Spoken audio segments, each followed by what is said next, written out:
So here we are, Patrick, with our first Just Us conversation. This is a new idea, another one for, I think we're calling it a season, but we're just literally going to see how we go, whether we keep going, whether we have a break. But this is a format that we have promised to our listeners because they asked for it. And the reason they asked for it is because when I interviewed you for season 1, it was actually one of, if not the most popular downloaded podcast of Talk On to Walk On. I'm going to say history because I think we are starting to make a little bit of history with our guests and some of the conversations that we're having. So our guests have you to beat. I don't think it was planned that way. I think it was episode 12, wasn't it? Which was the one where we were talking. And episode 12 and me being a guest was really, as well as introducing me to some of your listeners, it was really a way to wrap up the 12th episode and season 1. And now we're well into season 2. Yeah, as you say, we did promise that you and I would appear, just the two of us, at some stage to talk. So here we are. Yeah. And so in terms of what we're going to talk about, we have a lot to talk about, but we are going to try and keep it not as long as with our guests. But do bear with us because this is the first time we've actually done this. And the first thing I think we probably want to talk about is why we do what we do and why we're putting ourselves through learning about editing, learning about pausing, learning more about listening and actually holding meaningful conversations and sharing that with the world, because it is the world, isn't it? And that's what's fascinated me about the power of podcasting, is that our podcast is actually must have hit about 46 countries since we started. And that's just mind blowing to me, absolutely mind blowing. I think we're heading towards now, not quite, but 4,000 downloads. Well on the way to 4,000 downloads. And the interesting thing is, with Talk On to Walk On, the theme is the power of conversation. And it's been interesting with our guests because we haven't always had to raise the power of conversation as a question or a particular conversation topic. It's almost with many of them, particularly the ones that we're going to talk about today, i.e. the first 5 episodes that we've done in the last couple of months. Conversation and the importance of conversation has just naturally come out. When our guests have been talking about their backgrounds and their careers and things that big events in their lives, naturally they've reverted to conversations that they've had with people, inspirational conversations and so on. So it is something that we do feel passionately about, and others feel passionately about it too. Yeah, and the one thing that I've been really conscious of, whilst I don't listen to lots of podcasts because actually I start to get a bit of imposter syndrome or start comparing, there are obviously some amazing podcasts out there, but the one thing I'm really conscious of is that it is a conversation and not an interview. I really do try and do my research. Not all of them are on social media. Not all of them have done podcasts before. Not all of them have that presence. But I really do try and find out as much as I can beforehand, so I can almost go a deeper level rather than saying, where were you born? What school did you go to? I will actually say that and then ask the deeper question to just get much more out of our guest. And that, I think, I'd like to think that that's a distinction with us. And I know that's been some of the feedback that we've had, that people actually like listening to us because it is a conversation and not an interview. But also that brings its own complications, doesn't it? And challenges when it comes to pausing, listening, knowing when to, ask a question. But I think the feedback in particular from the listeners has been incredibly positive. But also what's been interesting to me is from the guests. They actually at the end of it have gone, God, we really enjoyed that. And I think it's because it's quite upbeat. I look for positivity. I listen. I surprise them with what I know about them because they're obviously mostly very modest. And it's actually a really enjoyable process. And I like to think that comes out, and that's why we're getting the downloads, and that's why, we're slowly building our audience. But clearly to have a conversation with somebody, if it's going to go beyond small talk, you've got to have that. You've got to do the research. Yeah, no, obviously research is really important to me. It's the lawyer in me coming out. It's somebody who loves to prepare. But obviously, I think some of the great connections that have been made during the podcast conversations is the fact that I know a lot of the guests. I've been very picky about who I've invited on, and that's obviously going to change as we grow. I'll always be choosy who I invite, but my starting point with this, with Talk On to Walk On, has been to choose people that I know, like, and admire and trust, to have a good conversation and bring real value to the listeners. And I think one thing that the listeners would be interested to know is that obviously what they hear in terms of a final podcast is an edited version of what was recorded. And the funny thing is, of course, is because we have such great conversations, Yeah. and like you say, quite a few of them, you've done your research, we've had great conversations. Those conversations have gone on for a long time. And we've been in editing, we're not editing out errors or things that have gone wrong. It's us having to make those really difficult decisions to say, okay, how are we going to get this from a 2-hour conversation to something that is manageable? And I think we've done pretty well, but maybe we should have some outtakes or some of all the things that have been said that you're giving yourself more work there, Patrick. It's the last thing we need. True. Okay, and on that point, I think we do need to make the point that the aim is to grow the brand and the podcast. At the moment, it is just me and you, and that's been a definite choice. We did have quite a bit of support in the first season because we were learning, but we've taken that learning, and whilst we're massively appreciative of that support, we just knew with this season we just wanted to learn the visual editing ourselves. We'd already mastered the audio editing in the first season, but this season we've taken ourselves onto YouTube, which is another bit of a scary step. And okay, we're not smashing the figures in terms of downloads and views or whatever, but for us, we're trying to practice what we preach, and it's all about brick by brick. Take your time, let's be consistent and literally see where it goes. But all of that means that we dedicate an awful lot of time, don't we, to each and every podcast. And what would be lovely is if we did get a sponsor or somebody we could work collaboratively with to build the brand and build, the opportunity to get these messages out to more people. And if we did get a sponsor, we would use some of that money to take people on, maybe somebody to help us with our social media, because literally we're going cross-eyed between Instagram, Facebook, LinkedIn, personal accounts, Talk On to Walk On accounts, Twitter. I'm just really literally going, what? Where else? Where have I forgotten? What have I, and that engagement, and it will always be us, won't it? That's interesting that since we started the podcast, certain social media platforms have evolved. Yeah. And as we've talked about this before, that on season 2, we've moved on to YouTube because we saw that many more podcasts were offering something in video as well as audio. We've had people coming to say, and there's some evidence of it, oh, you should be putting your podcast on TikTok, or at least marketing it on TikTok, which we haven't started yet, and we may well be starting sometime. And then, of course, we've now got Threads, which has come out as a competitor to Twitter. So should we be putting on our marketing material and our clips and our trailers and so on Threads? So it is, as you say, it's a never end. It's a lot of work, and it's a never ending process of it's getting out across channels. And that's coming back to talking about sponsors.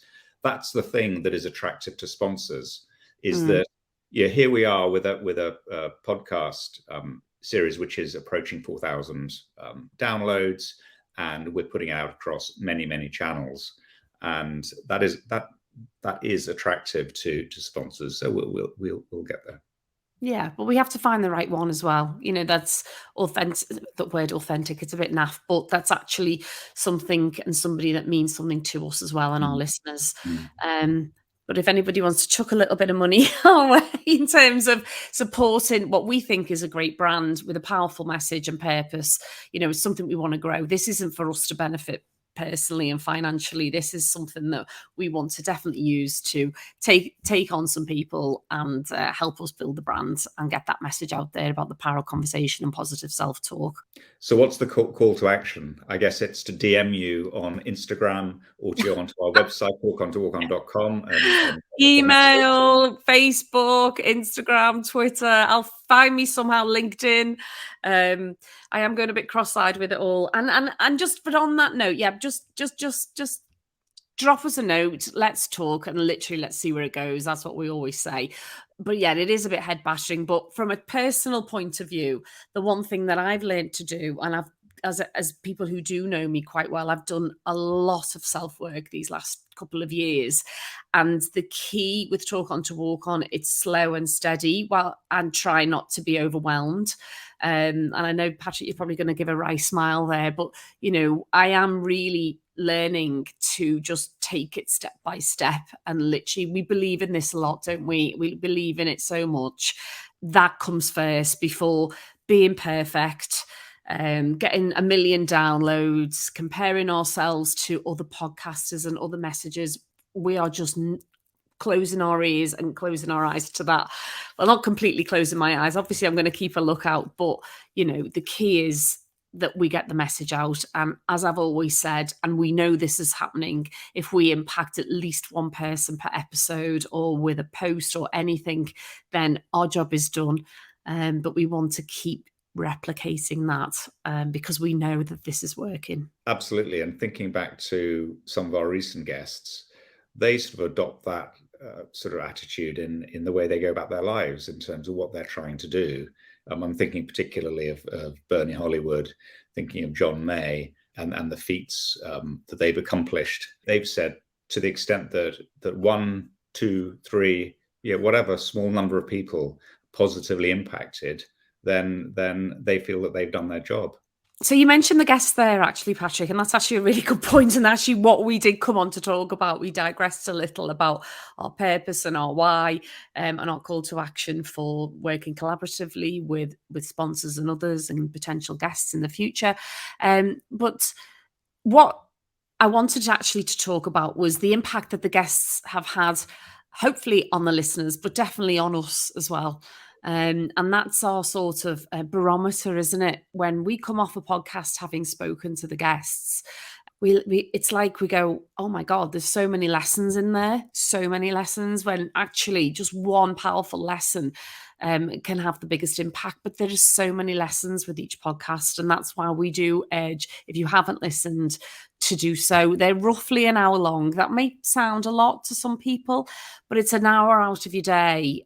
While you can be driving, you can be cleaning the house, you can be running, you can be doing, walking the dogs, whatever it is, get your headphones in and have a listen. And even if you just, listen to half an hour, you will definitely take something from each guest, because I know I have. We can't say there's a standout guest because each bring their own lessons. But what we have noticed is a theme. Hasn't there been a theme about mindset, purpose, confidence? Yeah, definitely. In both themselves, but also talking about, the other thing was young people. Again, they've brought that up in terms of the influence that they're having in their lives and in what they do, the impact on young people. Talked about young people's mental health, the confidence, trying to get young people to be, prepared for a life of work and a life of adulthood in a confident way. Yeah, but what I also picked up on is the fact that when we say the word confident, we're not saying, oh, our guests are all really confident and totally believe in themselves. There's been vulnerability there, hasn't there? And how that they acknowledge the importance of it, and how it's taken us all. It takes us all a while to actually think, do you know what? I do believe in myself. And everybody's got a different story in how they get there. That's right. The confidence is a journey. I don't think any of our guests have said oh yes, as a teenager, I was very confident and I Yeah. hit the ground running.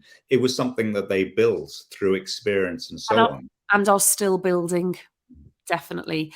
And I think that's one of the key messages that, okay, whilst the majority of our guests are more our generation, we have had some younger people on, but we actually took a decision to go majority of our generation because we still think that our generation can influence the younger generation. And whilst there is also a massive argument the younger generation can influence us, there's a slightly different take on that. And I think that what we want to get out is that life isn't perfect. Confidence is, in particular, is something. It's you're not born with it. It's a skill that we all need to keep working on. And a lot of traits like courage and self belief all feed into that confident habits. Surrounding yourself with the right people. Blocking out the noise of negativity. Comparing and contrasting, the fear of being judged, all those elements come together, I think, in a way that we all have to work on pretty much every day, but we just have to be aware of it. And it's something that I feel that I didn't learn until much later on in life. And actually, I think that's been a theme with our guests. And that's the message we want to get also out to young people, that it's normal to have these feelings of, imposter syndrome, or, fear of judgment, and all those things that, lack of self belief, fear of failure. It's normal to feel that way.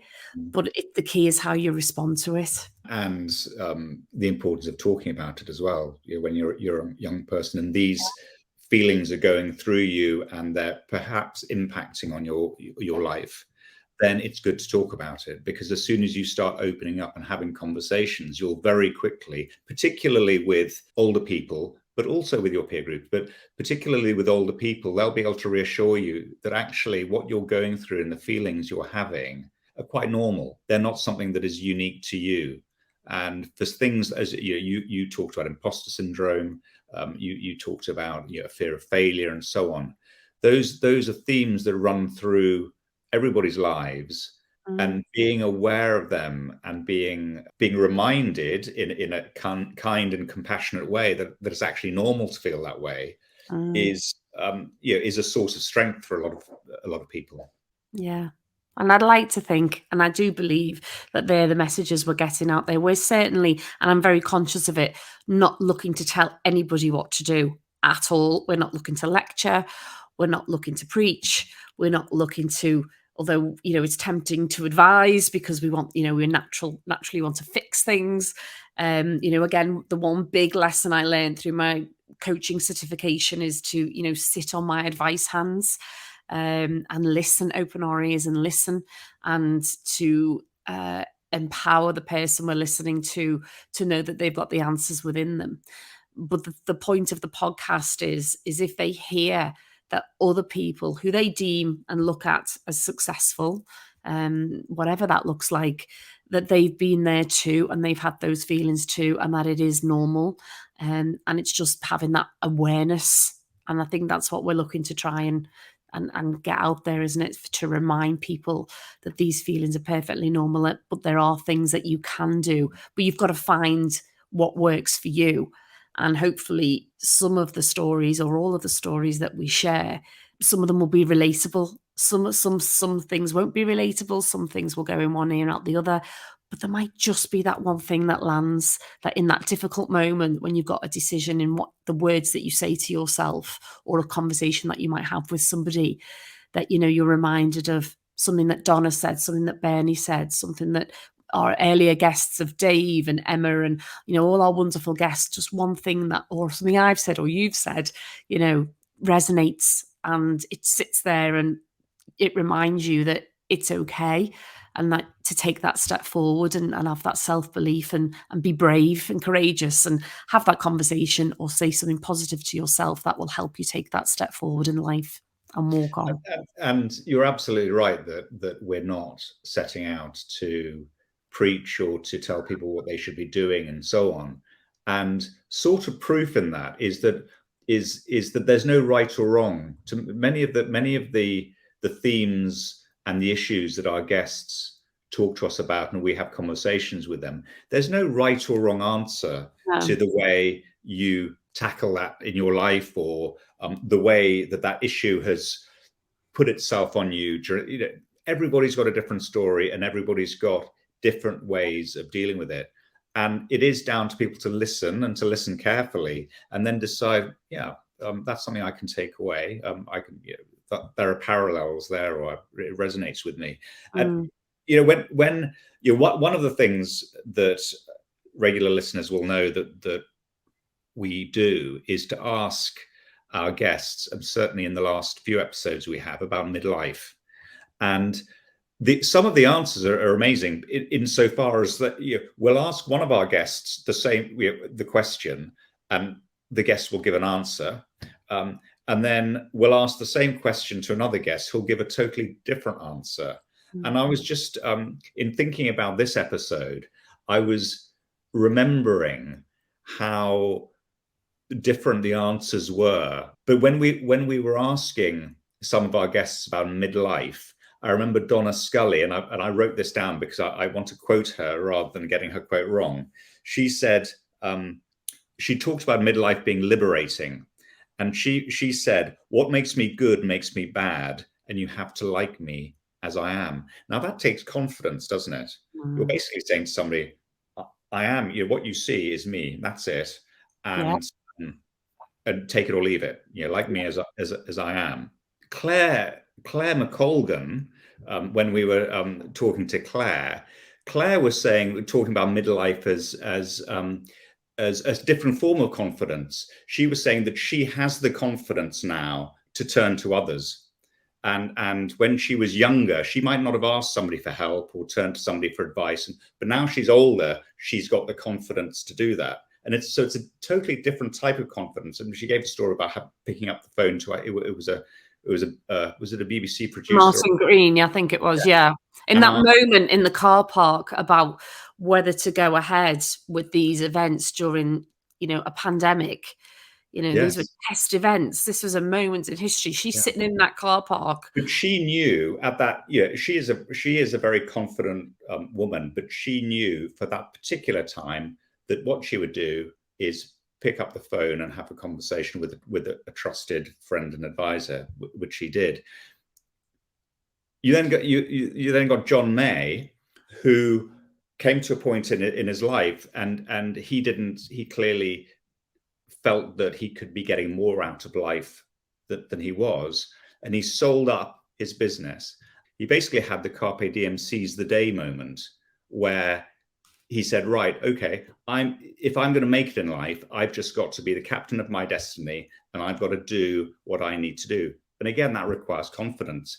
And I think a confidence that would have grown up in him and as his years went on. So just on the confidence point, I'm just reminded about fabulous Ethna Brown, who's a performer and actor and been in the theatre and acting world for many, many years. But she's also doing acting classes, and I loved that. I didn't know that she was doing that before she came on the podcast. And again, I think Ethna's late 60s, but passionate, again, about young people and the importance of how she's using her acting skills to pass those on to young people. Actually, not necessarily just young people, but anybody who wants to work on their confidence.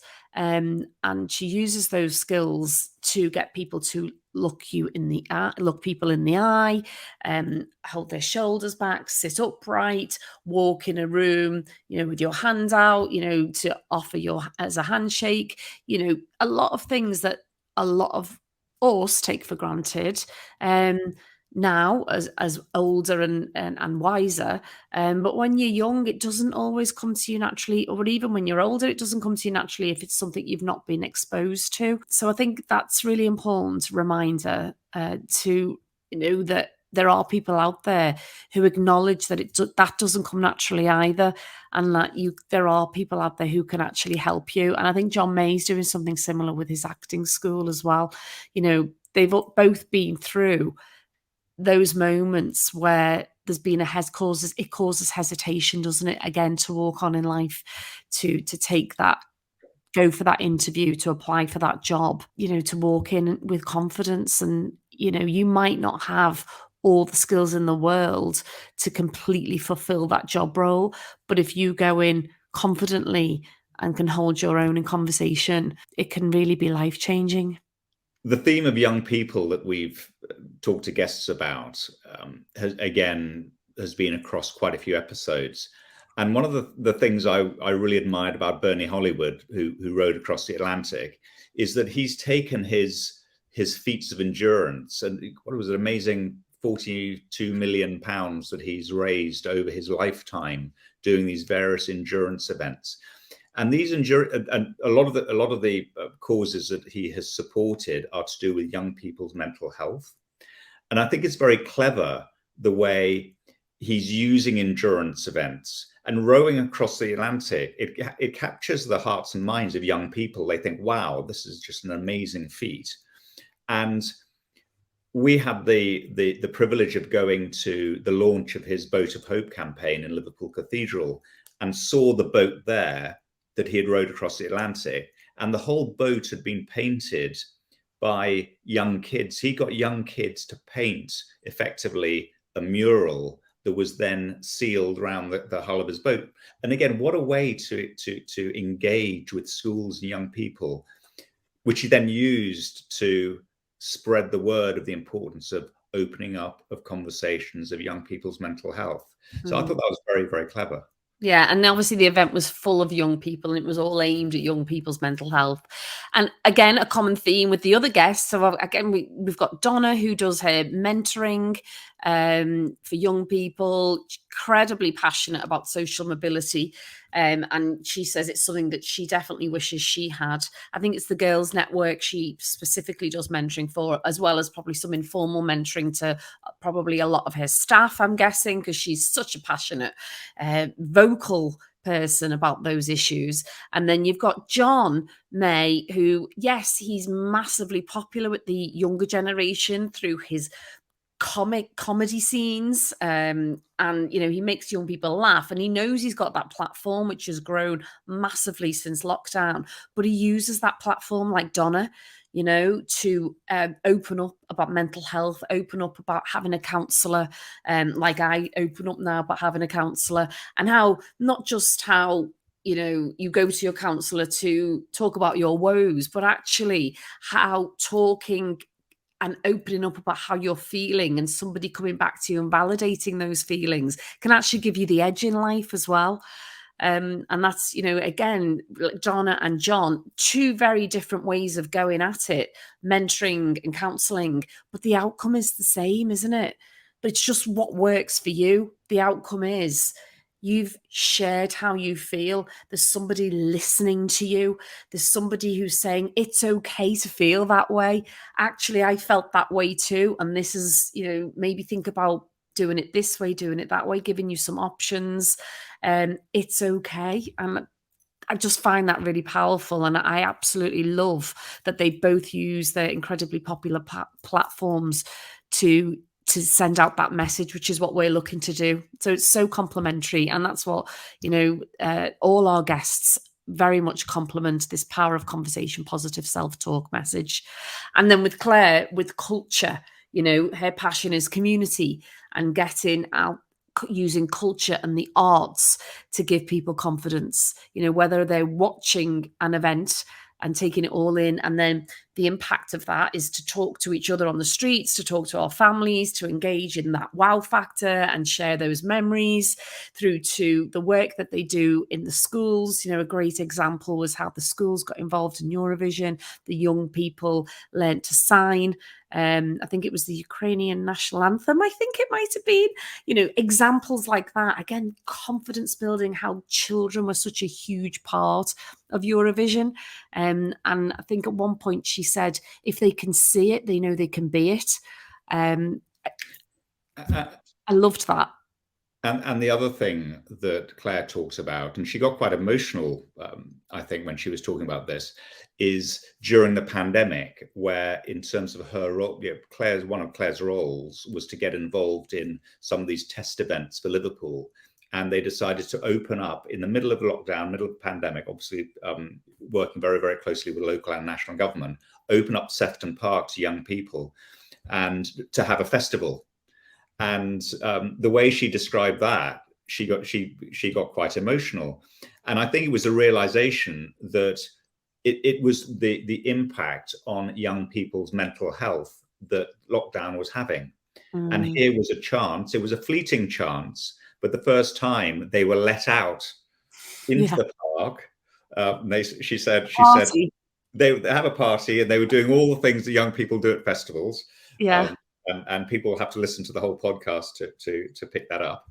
But so whether it's Europe for Claire McColgan, whether it was Eurovision or whether it was the Sefton Park test event, again, young people and the positive impact that those had.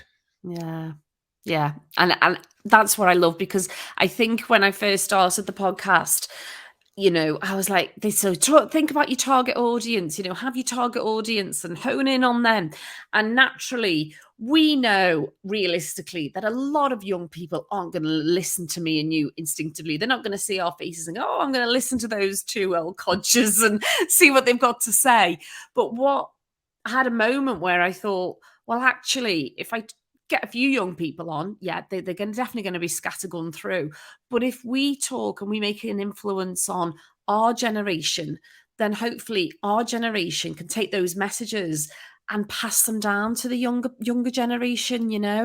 If our generation are learning to open up, which again wasn't something that was talked about when we were younger, learn to open up, learn to say how we feel, whether get involved in mentoring, finding a counsellor, talking to each other in a much more meaningful way, listening to each other much more carefully, and looking for the signs of when somebody needs some support and guidance, also knowing when to back off as well and give people some space.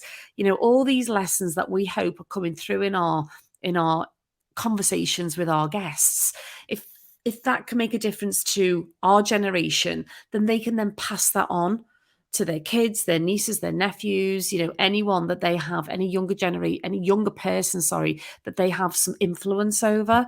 And I think it's the ripple effect. I know I've talked about the ripple effect a lot, and that's what was that moment where I thought, no, we can make a difference, even if young people aren't necessarily clicking on and listening to the podcast. But what's actually interesting is quite a lot of them are actually.